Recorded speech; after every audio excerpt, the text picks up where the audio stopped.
Karena Allah tidak mempunyai konsep mustahil, maka ketika kita meminta kepada Allah, jangan meminta perkara-perkara yang remeh.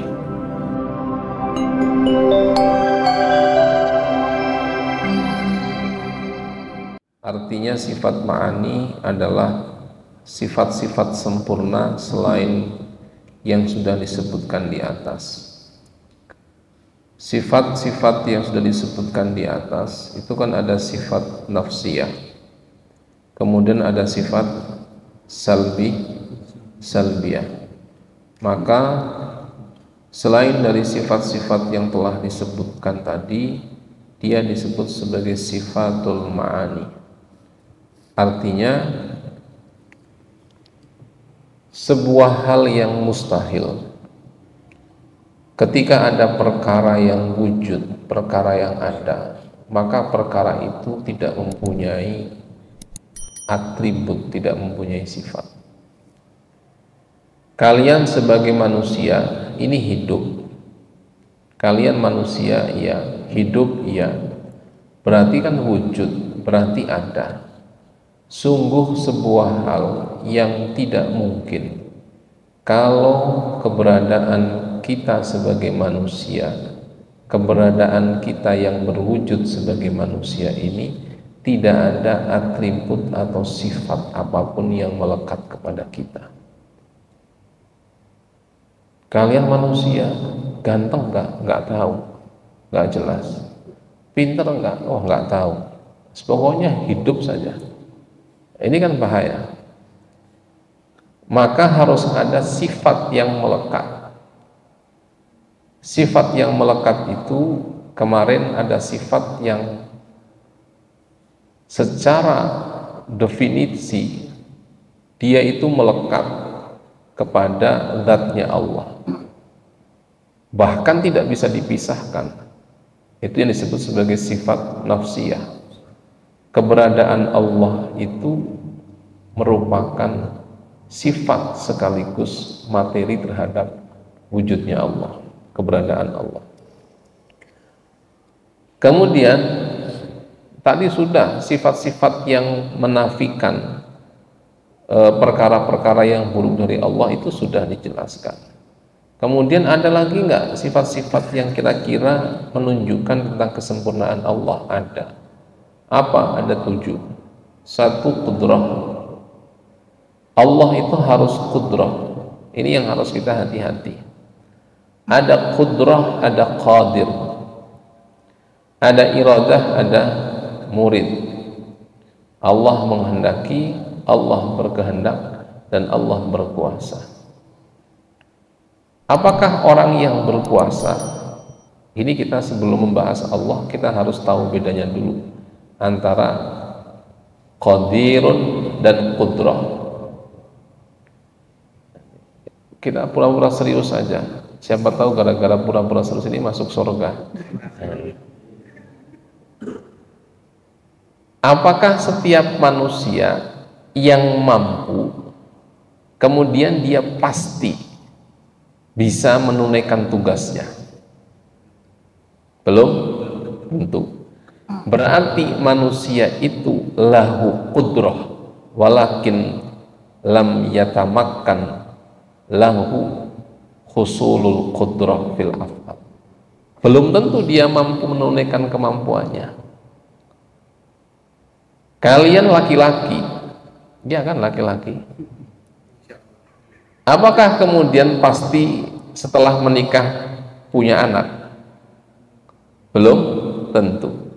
Kalian laki-laki tapi belum tentu kelelakian itu wujud.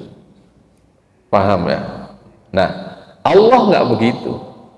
Allah itu lahu qudrah, Allah itu mampu berkuasa, dan Allah juga mampu untuk mengeksekusi kekuasaannya.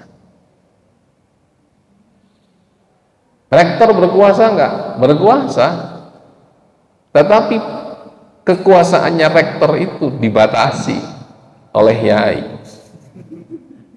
Berarti kekuasaan itu tidak bisa dieksekusi. Berkuasa.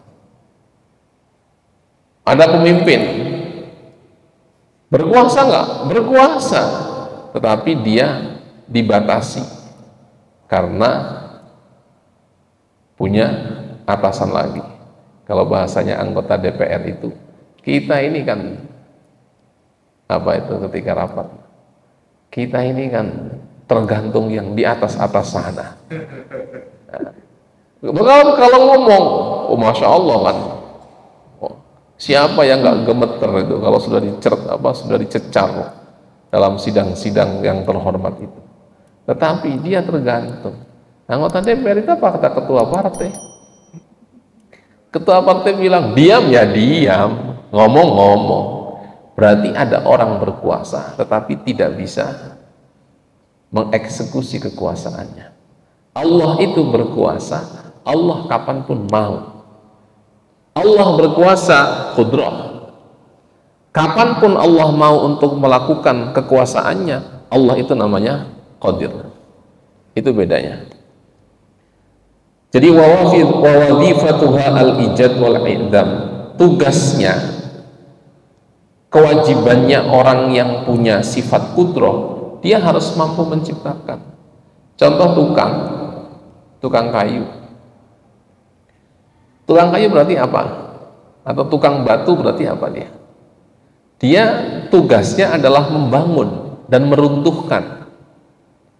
Tapi apakah setiap tukang batu itu pasti bisa membangun dan meruntuhkan? Belum tentu. Ini contoh yang nyata. Contoh lagi adalah tukang.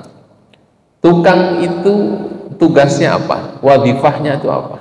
Membangun kan. Al-bina wal hadmu. Membangun dan membongkar. Tetapi apakah setiap tukang itu pasti bisa membangun dan pasti bisa membongkar?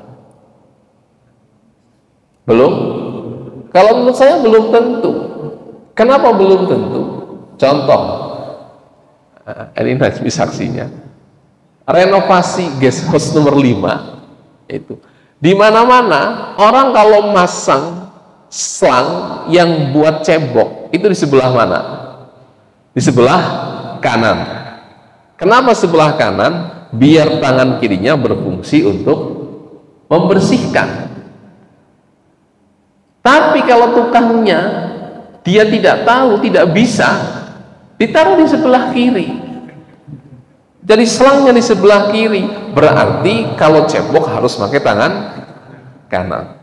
Ini bukti bahwa tukang wadifahnya adalah membangun, tetapi dia masang kran saja nggak bisa. Malah awal dulu di tempat ibu saya itu di mana di Jawa Tengah, awal muncul shower, tukangnya itu nggak bisa. Masang showernya di mana? Di bawah. Sehingga mas saya itu yang ngontrol pembangunan itu jengkel, dipanggil tukangnya. Kang, berarti besok kalau saya mandi pakai shower, kepalanya begini berarti. Orang kalau shower kan di mana-mana di atas, tapi ditaruh di bawah. Itu. Kalau kalian lihat di mana di video-video, foto-foto kan ada orang buat WC umum itu berhadap-hadapan klosetnya. Dia tukang, tugasnya apa? Bina, membangun begitu nggak bisa. Berarti dia tidak dalam konteks apa? Tidak dalam konteks seperti Allah. Allah itu mempunyai kekuasaan dan Allah mampu untuk menjalankan kekuasaannya itu tanpa dibatasi apapun. Kalau tukang terbatas. Tukang terbatas sekali. Ini bedanya kita dengan Allah. Maka wawadifatuha al-ijad wal iqdam. Zat Allah itu adalah zat yang mempunyai kemampuan untuk mewujudkan dan meniadakan sekaligus. Fala mustahila alaihi ta'ala. Ini konsepsi semua. Konsepnya adalah kalau tukang itu bisa. Kalau bengkel, kalian bawa motor ke bengkel, berarti harusnya kan bisa, iya nggak? Tapi apakah setiap motor atau mobil yang kita bawa ke bengkel pasti kemudian bisa diselesaikan oleh bengkelnya? Kan belum tentu. berarti konsep kebisaan dia bisa secara teori, tetapi secara praktek belum tentu. Allah secara teori, secara konsepsi iya, tetapi Allah secara praksis, secara praktek juga mampu untuk mewujudkan dari kekuasaannya Allah tersebut. Fala mustahila alaihi ta'ala, Allah tidak ada yang beban bagi Allah, tidak ada. Karena Allah tidak mempunyai konsep mustahil, karena bagi Allah itu tidak ada hal yang mustahil dalam arti sebagai sebuah konsepsi. Kita seringkali meminta kepada Allah itu remeh sekali. Contoh, minta istri cantik, remeh bagi Allah. Cantik itu di setiap tikungan ada, tetapi cantik yang setia itu belum tentu di setiap tikungan ada. Cantik yang setia di setiap tikungan bisa jadi ada, tetapi cantik setia yang berakhlakul karimah dan solehah belum tentu kalian dapatkan kecuali di balik tirai itu. Padahal nggak ada orangnya di balik tirai itu. Jadi jangan kemudian kita minta kepada Allah, ya Allah, saya kepingin mobil Alphard, remeh bagi Allah itu. Remeh sekali. Saya seringkali membuktikan bahwa kadang saya terlalu minta kepada Allah itu remeh sekali. Ketika kemudian dipenuhi, kadang kecewa. Saya kalau umroh atau haji melewati satu hotel yang mewah, megah, itu dalam hati membatin, ya Allah, kayaknya nikmat ini kalau bisa umroh tinggal di hotel ini. Sepele kan? Tapi bagi kalian kan, wah, hebat sekali. Bagi Allah itu sepele sekali. Maka kalau kita meminta perkara yang sepele kepada Allah, konsekuensi yang kita dapatkan bisa jadi kita itu terlalu besar harapannya, tidak sesuai dengan realitasnya. Saya pernah itu tahun 2015 kalau tidak salah, Pak Mas Hadi itu berangkat haji mendampingi jamaah plus ONH plus, yang ditunjuk olehnya itu Pak Mas Hadi. Padahal saya waktu itu agak ngarep, kok nggak saya begitu, tapi Pak Mas Hadi. Saya malah justru ditunjuk untuk mendampingi yang reguler, yang hotelnya susah, mesin cucinya segala macam susah. Sehingga ketika habis pulang tawaf itu membatin, ya Allah, sepertinya nikmat kalau di hotel ini. Ternyata betul dikabulkan oleh Allah. Bulan Desember dengan yai, dengan rombongan-rombongan itu, rombongan gubernur umroh, tinggal di hotel itu, dikabulkan oleh Allah. Tetapi karena terlalu sepele yang diminta, ya akhirnya kemudian kecewa. Hanya untuk menempati hotel yang sedemikian diimpi-impikan, itu mulai nunggu di lobi hotel itu dari jam 10 pagi, baru masuk dapat kamar itu jam 10 malam. Coba, begitu dapat kamar jam 10 malam itu masuk, tidur jam 10, 11, 12, setengah 1 karena sekamar dengan nyai, dibangunkan. Monggo Mas Muhib sholat malam. 2,5 jam saja tidurnya, padahal harapannya itu tinggi, tetapi bagi Allah itu sepele, sehingga ya dikabulkan oleh Allah dan tidak bahagia. Itu. Kemudian 2:30 sholat malam sampai jam 2:30 diajak ngobrol, kemudian jam 3:30 berangkat sholat subuh, kemudian tawaf wada. Setelah sholat subuh selesai tawaf wada kembali ke hotel, kemudian check out. Coba, nikmat mana? Gak ada nikmat-nikmat sekali. Sehingga kalau dalam Allah, dalam konsepsi ketuhanan itu tidak ada istilah tentang kemustahilan bagi Allah. Tidak ada hal yang mustahil bagi Allah, meskipun prakteknya ada. Tidak ada konsep mustahil, tidak ada. Tidak ada kata mustahil dalam kamusnya Allah, tidak ada. Karena tidak ada kata mustahil dalam kamusnya Allah, maka kalian kalau mintanya yang total. Kalau minta Alphard, banyak, semua orang punya Alphard, banyak sekarang. Bayangkan kalian berdoa, ya Allah, paringono Alphard ya Allah, paringono Alphard ya Allah. Doanya serius, tiba-tiba Allah itu istidraj kepada kalian. Wah, ini kabulkan nih, kabulkan. Pagi-pagi tiba-tiba ada undian. Nggak tahu bank kalian apalah, BSI misalkan, karena dianggap sebagai nasabah yang paling syar'i, tiba-tiba dikantor Alphard oleh BSI. Tapi untuk nebusnya tidak bisa. Tragis nggak? Kalian dapat Alphard nih, kalian kan doa, ya Allah, Alphard ya Allah, Alphard ya Allah.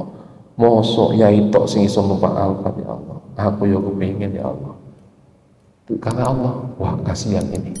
Dia mujahid fisabilillah. Hanya kemudian dikirimi Alphard tanpa diduga. Datang petugas BSI. Mas, panjenengan dapat Alphard. Ini setelah pajak segala macam administrasi, Mas harus bayar 300 juta. Ada 300 juta kalian punya? Nggak ada kan? Yang ada akhirnya dijual. Berarti apa? Kalian oleh Allah diberikan rezeki, tapi karena terlalu mintanya remeh, ya diberi tapi tidak bisa menikmati. Kayak tadi itu, ya Allah, istri yang cantik. Begitu dapat istri yang cantik, nikah, ternyata begitu malam berjumpa, ternyata second hand. Bagaimana rasanya? Jadi kalau doa itu yang jelas lah. Jangan asal saja. Meskipun dalam konsep Allah tidak ada istilah mustahil. Wa masyaallahu kana, barang yang dikehendaki oleh Allah pasti akan wujud, pasti akan terjadi. Kalau bahasanya orang-orang yang di media sosial itu, 1000 tangan dan 1000 kepala mungkin berkonspirasi untuk menjatuhkan, tapi engkau hanya cukup 1 tangan, yaitu tangannya Allah, untuk membantumu bisa sukses. Jadi kita nggak usah khawatir, orang boleh menghalangi kita. Kalian boleh mau seneng kayak apa segala macam kepada orang, dihalang-halangi. Ada yang cinta ditolak walaupun bertindak segala macam, boleh saja. Tetapi kalau sudah takdirnya Allah, siapa yang bisa menghalangi? Gak ada. Gak ada yang bisa menghalangi takdirnya Allah, ketentuan. Pertama kali saya dulu mendampingi haji yai itu, rasa-rasanya sudah, wah ini gak haji ini. Saya masih di Kuala Lumpur, pendaftaran sudah tutup. Pendaftaran sudah tutup. Kemudian saya pulang, sampai di Juanda itu maghrib. Begitu sampai maghrib di Juanda, kemudian dikabari, masih buka pendaftarannya sampai besok, karena belum memenuhi kuota petugas haji. Kehendak Allah. Tapi kalau Allah belum berkehendak, mau dipaksa kayak apa, nggak bisa. Tahun 2013 atau 2014 itu Mas Bara kepingin berangkat haji. Kata yai itu, Bara mau surat haji, suruh baca malam-malam itu berapa balik begitu. Tapi belum takdirnya, belum dikehendaki oleh Allah, ya nggak bisa. Mau baca surat Al-Hajj, mau baca apapun, kalau belum dikondisikan, belum ditakdirkan oleh Allah, tidak akan bisa. Kalian menjemput setengah mati jodoh kalian, kalau belum waktunya menikah, kalian hanya sebagai pengantar saja, macam kurir. Setiap hari antar jemput, tiba-tiba ditinggal pulang sebentar saja, tahu-tahu dapat undangan. Jadi status kalian ya sama dengan GrabFood dan GoFood itu, mengantar saja tanpa menikmati.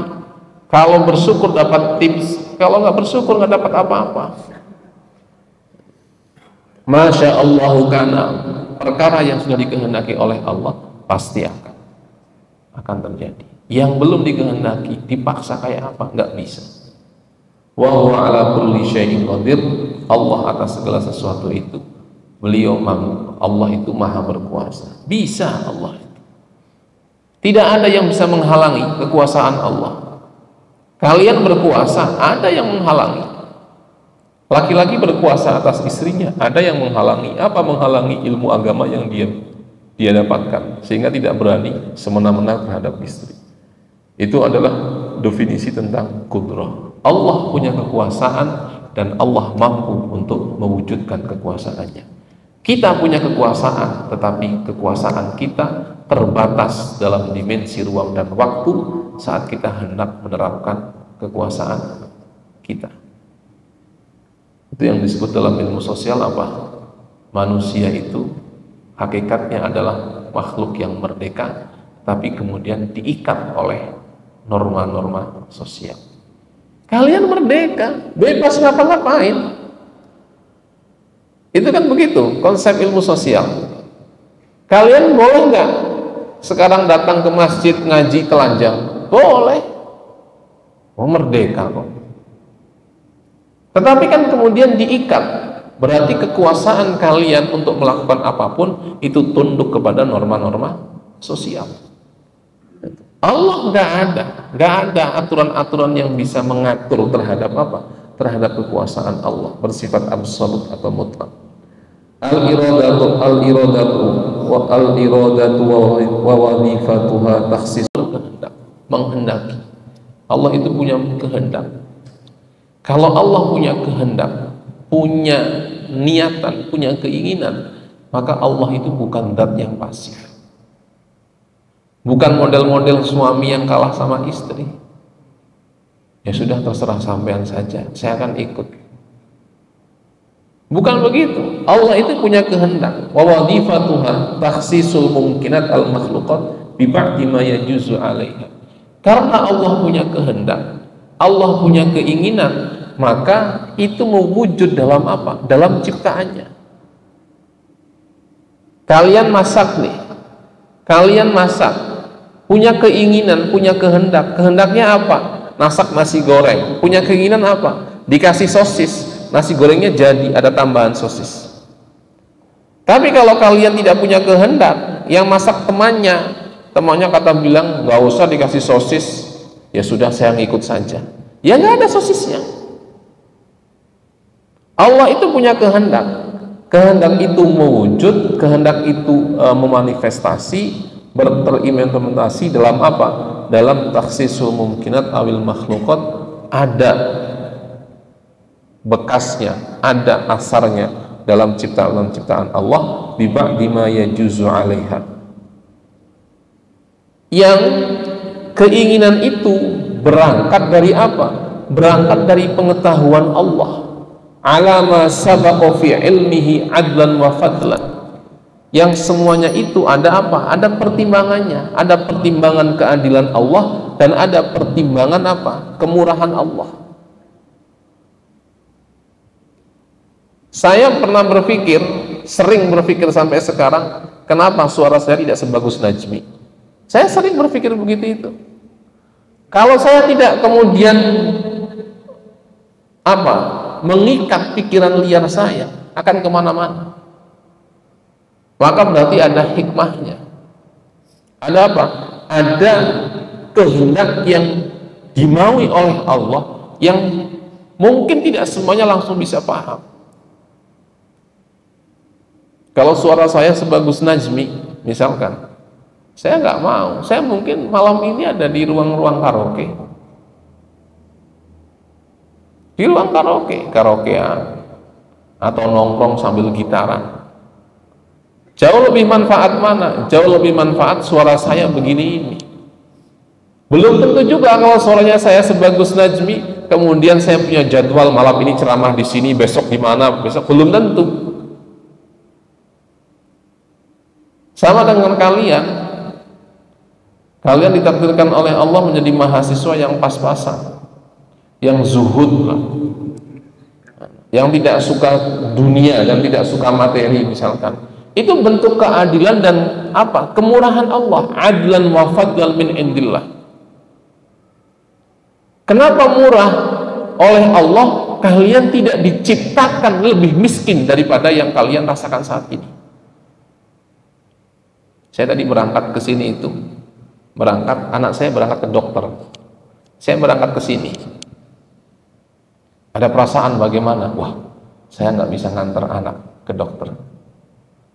Kalau tidak bisa nganter anak ke dokter nggak apa-apa. Anak saya yang laki-laki itu Muhammad ditanya sama gurunya, bisa kunut nggak? Bisa. Coba baca, keliru. Setelah keliru ditanya lagi sama gurunya, lo kok keliru? Iya, soalnya nggak pernah diajak sholat subuh. Siapa yang nggak pernah ngajak sholat subuh? Ayah saya nggak pernah ngajak sholat subuh saya. Sepele sekali. Tapi itu diomongkan di dalam forum. Jadi ketika haflah, anak saya haflah, itu ditanya, dites doa kunut itu, nggak bisa. Jadi bisa tapi nggak lancar. Kemudian ketika ditanya, kenapa kok nggak lancar? Iya, karena nggak pernah praktek buat sholat subuh. Lu kenapa nggak sholat subuh? Iya, sebab tidak pernah diajak sholat subuh oleh ayah saya. Pertanyaan berikutnya kan, kemana ayahnya? Satu sisi, kalau kalian begini ini, rasanya bagaimana? Saya berhari-hari itu, berbulan-bulan, itu kadang tidak bisa menerima kenyataan itu. Saya belum sekuat Yai lah. Yai itu, lahirnya anak-anaknya tidak ada yang tahu. Lewat telepon saja. Gimana? Sudah keluar? Selamat ya? Laki-laki atau perempuan? Coba, kalau kalian ikut madhabnya Yai. Kartu merah jadi suami langsung. Belum bisa levelnya itu. Mas Bara itu pernah sekali anak yang ketiga kalau nggak salah begitu, dari Bandung ke Jakarta. Pas terbang ke Jakarta dari Bandung itu, Ning Hana lahiran. Begitu pulang, wah kiamat. Seminggu itu nggak pernah disapa. Berat, yang begitu itu berat. Tapi kemudian itu akan terbuka, kita akan tahu. Ketika saya tadi mampir, saya beli makanan di pinggir jalan, saya sudah was-was itu, takut ada yang tahu segala macam gitu kan. Saya beli, saya melihat yang jualan itu bawa anaknya masih kecil, sambil jualan anaknya nggak ada yang ngasuh, ditaruh di pinggir jalan, dikasih handphone, disuruh nonton. Lebih mending mana? Meninggalkan anak, ada pengasuhnya, atau anaknya dengan orang tuanya, tetapi orang tuanya sibuk berdagang, kemudian anaknya dikasih handphone. Mending yang mana?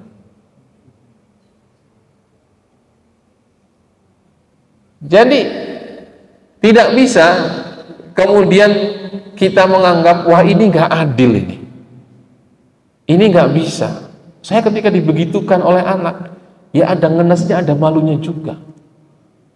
Saya misalkan sholat subuh dengan santri, dengan apa, ngajar ngaji habis subuh, anak saya tidak pernah saya ajak sholat subuh. Kayak apa rasanya? Tetapi oleh Allah dibukakan, ini bukan masalah tentang kemurahan Allah semata, tetapi juga ada perhitungan tentang keadilan Allah. Jadi kita tidak boleh mikir, kalian mikir saya kok menderita sekali, banyak yang lebih menderita. Cerita yang menarik itu dari Dzulqarnain. Dzulqarnain itu ketika sebelum meninggal, dia sakit dulu, sakit parah. Saking parahnya Dzulqarnain ini sudah paham bahwa dia akan mati. Ibunya Dzulqarnain ini paham bahwa si anak ini sudah dalam kondisi sakit yang payah, berat sekali, seakan-akan kok anaknya mau meninggal. Kemudian Dzulqarnain ini mencoba menghibur ibunya. Bu, monggo bu, Pinara, kita semua itu akan kena musibah, kata Dzulqarnain. Ibunya nggak mau. Nggak usah bilang begitu itu. Saya tidak mau kena musibah. Ya nggak bisa bu. Pokoknya nggak mau. Hanya Dzulqarnain itu mengambil cara berbeda untuk memahamkan kepada ibunya tentang konsep musibah. Apa yang dilakukan oleh Dzulqarnain? Bu, nanti kalau saya meninggal, kalau saya sakit tidak sembuh kemudian meninggal, saya punya binatang, saya punya sapi, gemuk sekali.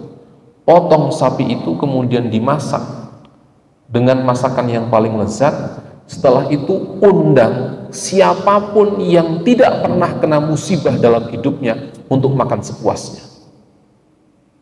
Benar, Dzulqarnain meninggal, sapi itu disembelih, dimasak yang sedemikian enak, ibunya buat pengumuman, siapapun warga negara Indonesia misalkan yang tidak pernah terkena musibah, maka boleh datang untuk makan menikmati daging sapi itu yang paling lezat. Ditunggu berhari-hari sampai makanan itu rusak, tidak ada satupun yang mendekat dan menikmati. Berarti kesimpulannya apa? Tidak ada orang dalam hidup di dunia ini yang tidak tertimpa musibah. Jadi nggak usah kalian mikir, Masya Allah berat sekali cobaan hidup saya. Masih ada yang lebih berat. Saya tadi itu memikirnya begitu tuh. Saya meninggalkan anak istri begitu itu. Tapi ketika di hadapan itu, saya langsung, Masya Allah, oh ternyata ada yang lebih susah. Dalam kacamata saya belum tentu bisa seperti dia. Belum tentu bisa. Kalian misalkan melihat, memandang yai kan nikmatnya. Nikmat sekali. Uangnya banyak, mikir apa. Atau memandang wakil bupati lah. Kayaknya nikmat sekali. Mau saya spill problemnya wakil bupati. Stroke kalian langsung. Jadi Allah memberikan nikmat itu berdasarkan kemampuan kalian.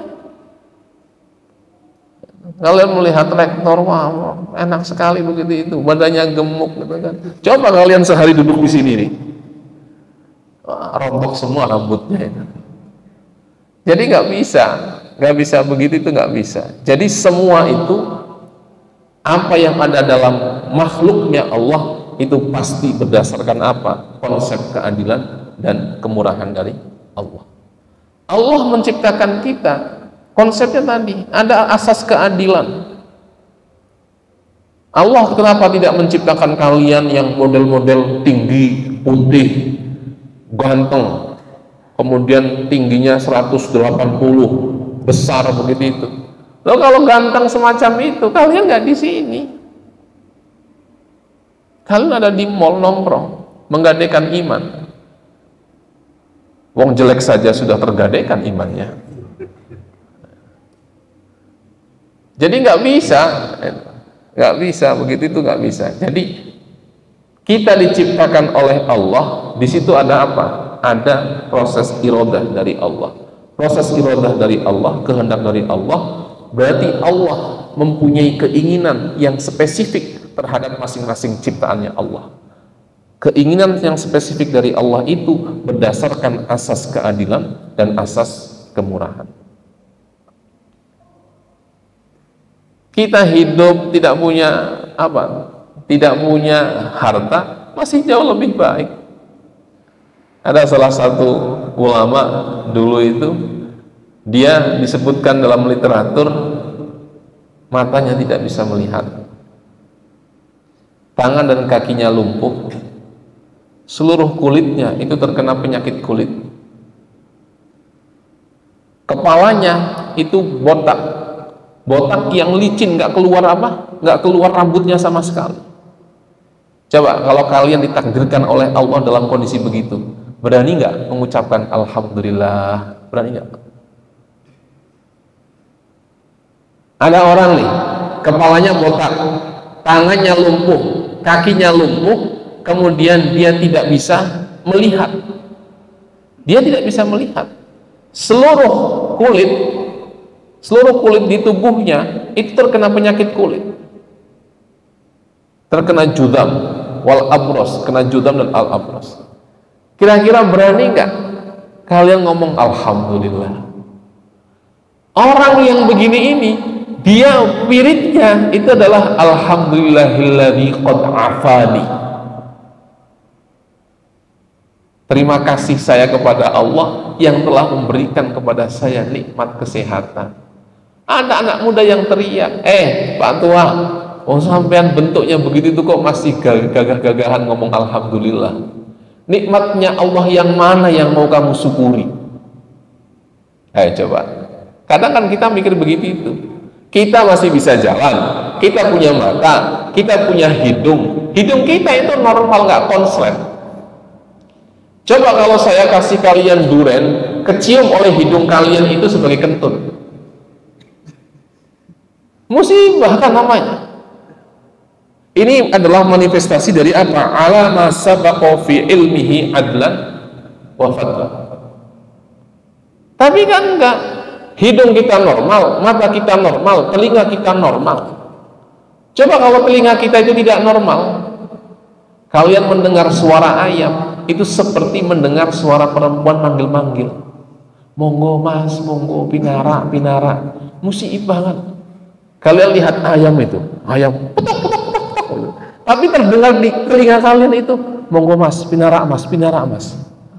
Ya, kalian masuk ke dalam, nggak ada apa-apa, adanya ayam. Mau ngapain kalian dengan ayam? Jadi apa? Jadi nggak bisa kita kemudian terlalu menyalahkan Allah. Ya Allah, kenapa saya kok begini? Nggak bisa. Karena semuanya ada ukuran. Ukuran itu asasnya adalah keadilan dari Allah, asasnya adalah dari kemurahan Allah. Orang tua tadi itu yang botak, kemudian yang kena penyakit kulit, yang lumpuh kaki dan tangannya, kemudian tidak bisa melihat. Ketika ditertawakan oleh pemuda, loh, nikmat nopo yang panjenengan syukuri? Apa kata dia? Kata laki-laki tua itu, nikmat yang saya syukuri adalah nikmat bahwa hati saya ini masih mau untuk mengingat bahwa ada Allah yang menciptakan saya. Ini berat ini. Makanya kalau Imam As-Sanusi itu kemudian bisa masuk surga gara-gara mikir gunung saja, ya wajar. Kalian kalau melihat gunung kan mikirnya kan apa? Muncak kan? Wah, saya lihat gunung, Masya Allah, Gunung Welirang, indah nih. Kalau malam minggu ke sana, ngajak siapa begitu, kayak kan? Makanya ada ujar-ujar itu, kalau muncak itu biasanya maksiat, iya nggak? Yang ahli muncak ada nggak ahli muncak? Ay annahu ta'ala huwa al-mukhtar al-fa'al fi kulli ma dhahara wa ma batan. Allah lah satu-satunya yang dia punya kebebasan untuk menentukan pilihannya dan diwujudkan pilihannya. Allah menciptakan kita jelek-jelek. Allah menciptakan kita apa? Pasti ada kelebihannya kok. Kalau kalian merasa bahwa tidak ada kelebihannya, cari, pasti ada. Pasti ada. Dan pasti ada hal yang disembunyikan yang belum kita tahu. Pasti ada. Kalau kita merasa oh nggak ada pasti. Hanya saja kita belum terbuka terbuka mata dan hati serta pikiran kita. Kenapa? Huwa al-mukhtar al-fa'al fi kulli ma dhahara wa ma batan. Allah menciptakan itu dengan desain yang betul-betul precise, betul-betul fix begitu. Semua dari sisi luar dan dalamnya itu dibuat oleh Allah. Fima nara wa ma la nara, dalam perkara-perkara yang kita lihat dan perkara-perkara yang tidak kita lihat. Jadi ada yang kita tahu, ada yang nggak kita tahu. Wa ma alimna wa ma lam na'lam. Kita lihat, kita tahu. Oh, kita tidak tahu, tidak kita lihat. Jadi kalau kita mikir, kalian, saya tidak tahu kalau kalian, kalau saya dulu itu ketika muda sering berpikir begitu. Saya ketika di Mesir itu melihat ada teman anaknya pengusaha besi. Itu setiap liburan pulang, perempuan. Jadi habis ujian pulang, kayak kalian begitu. Habis UTS pulang, habis UAS pulang. Saya mikir duitnya kok banyak sekali. Dari mana gitu?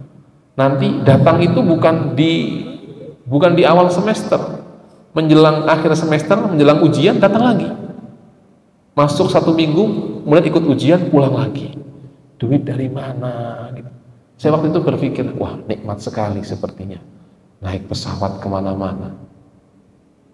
Sekarang kalau disuruh milih tinggal di dalam rumah atau naik pesawat, saya lebih memilih di dalam rumah. Jadi apa yang ditetapkan oleh Allah kepada satu hamba, kemudian kita tergerak untuk menginginkan itu, belum tentu nanti saat kita dikabulkan oleh Allah, kita mampu untuk melakukan itu, mampu untuk menjalankan itu. Saya dulu sering mengkritik Yai, karena kalau naik mobil itu tidur. Untuk apa mobil bagus-bagus kalau tidur? Kalian bisa nggak menikmati perkara sambil tidur? Bisa nggak? Ayo coba, siapa yang bilang bisa? Bisa nggak kalian menikmati perkara sambil tidur? Nggak bisa. Apa faedahnya mobil bagus Alphard tapi kemudian tidur? Sama saja. Wong mahasiswa kalau tidur disiram air 1 ember juga kadang kan nggak ngefek. Sampai berasa berenang begitu itu. Ada anak-anak pondok itu kalau tidur di kamar mandi, baknya itu dikeringkan, ditutup dengan sarung, kemudian dia ngeringkuk di dalam bak kamar mandi, tidur. Dingin, masih basah, tapi bisa tidur. Berarti kan tidak merasakan apa-apa orang tidur itu. Kalian tidur di kasur harga 8 juta, 10 juta sama di karpet, bisa merasakan nggak? Merasakannya itu sebelum tidur, wah empuk ini, nikmat. Tapi begitu setelah tidur, sama saja. Di karpet juga mendengkur, di kasur juga sama mendengkur, di karpet ngiler, di situ juga ngiler sama-sama. Saya dulu mengkritik Yai begitu, buat apa? Mobil bagus-bagus ternyata tidur, sama saja. Kalau tidur kan nggak mikir apa, tidur saja sudah. Mau melungker, mau kayak apa sudah tidur. Saya baru merasakan nikmatnya tidur di mobil ya ketika ke Maroko itu. Begitu ke Maroko diajak muter-muter sama Yai. Duduk saya bisa tidur. Selama ini belum pernah. Begitu duduk saking capeknya itu, Yai ngasih pengarahan, saya tidur. Sampai direkam sama Pak Fadli karena mendengkur. Dibangunkan, bos, ini bos dengarkan bos. Zikir terus menerus katanya. Diputar sama Pak Fadli. Jadi apa yang kita bayangkan bahwa kita ingin satu nikmat dalam diri orang lain, belum tentu badan kita siap untuk ikut menikmati nikmat yang diberikan oleh Allah kepada orang lain itu. Saya kepingin seperti Yai itu begitu kepingin, tapi setelah bisa duduk sambil tidur segala macam, wah kayaknya enggak, belum levelnya. Kalian kepingin nggak punya penghasilan misalkan 300 juta per bulan? Kepingin nggak? Kepingin kan? Ada yang nggak kepingin? Kalau mahasiswa sini nggak ada yang kepingin. Saya yang pokoknya yang penting ridhonya Allah sama ridhonya guru. Masya Allah, luar biasa. Itu sama dengan anak-anak sekarang. Jodoh itu bukan di tangan Tuhan, tapi di tangan tanda pesawat dalam Instagram ini.